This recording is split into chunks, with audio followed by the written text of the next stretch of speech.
आज मी माझ्या आईने म्हणजे कल्याणी बोरकर हिने लिहिलेली बिट्टू नावाची एक कथा कविता सादर करणार आहे. माझं नाव स्वस्ती. आज ऐकूया गोष्ट अगदी नवी कोरी.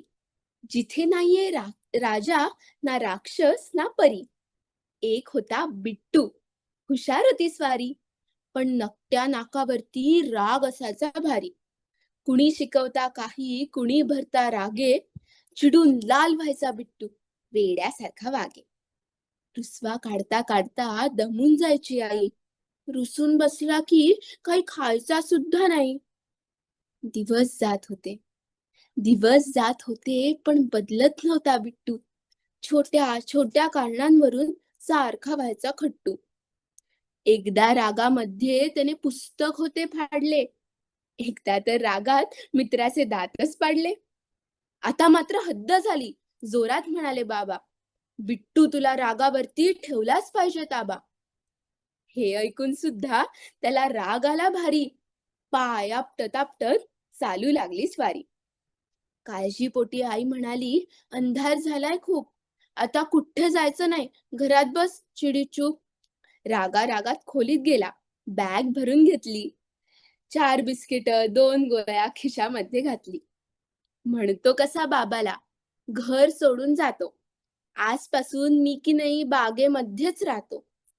बाबा म्हणाला, अच्छा, खुशाल जाऊन पहा. आणि आवडलं तर आजपासून बागेमध्येच राहा. इवलीशी स्वारी दाराबाहेर पडली. अडवायला आज आई सुद्धा मध्ये नाही पडली. दणा दणा रागाने बिट्टू होता चालत. सो सो वाऱ्यावरती झाडाची पाने होती हलत. काही पावलं जाताच त्याने इकडं तिकडे पाहिलं. लक्षात आलं, अरेच्चा, घर तर खूप मागे राहिलं. काळोख झालाय खूप आणि अजून लांब आहे बाग. सुचू लागलं हळूहळू एक एक, जसा शांत होऊ लागला राग. तरी जात राहिला पुढे. तरी जात राहिला पुढे आणि वाटेत दिसला कुत्रा.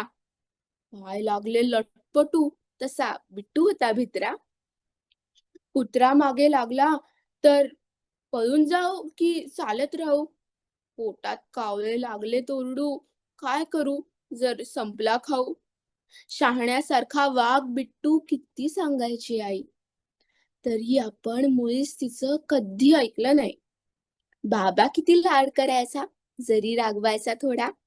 पाठीवरती घेऊन मला नेहमी खेळायचा घोडा घोडा. डोळ्यामधून वाहू लागलं घया घया पाणी. तरी सुद्धा पुसायला आज आलंच नाही कुणी. आता मात्र जायला हवं लवकर लवकर घरी. आई-बाबांना म्हणेन, चुकलो, खरंच सॉरी. घराकडे जायला निघता गंमतच झाली. ओळखीची हाक बिट्टूच्या कानावरती आली. हाक मारत होती आई आणि बाबा सुद्धा दिसला. तसा बिट्टू पळत जाऊन गाडीमध्ये बसला. बाबा म्हणाला, चल सोडून येतो. अरे जवळच आहे बाग. बिट्टू म्हणाला, बाबा पण आता गेलाय ना माझा राग. हसत खेळत सगळे पुन्हा घराकडे वळले. हसत खेळत सगळे पुन्हा घराकडे वळले आणि बिट्टूला जे समजायचे ते पुरते होते कळले. बिट्टूला जे समजायचे ते पुरते होते कळले. Thank you.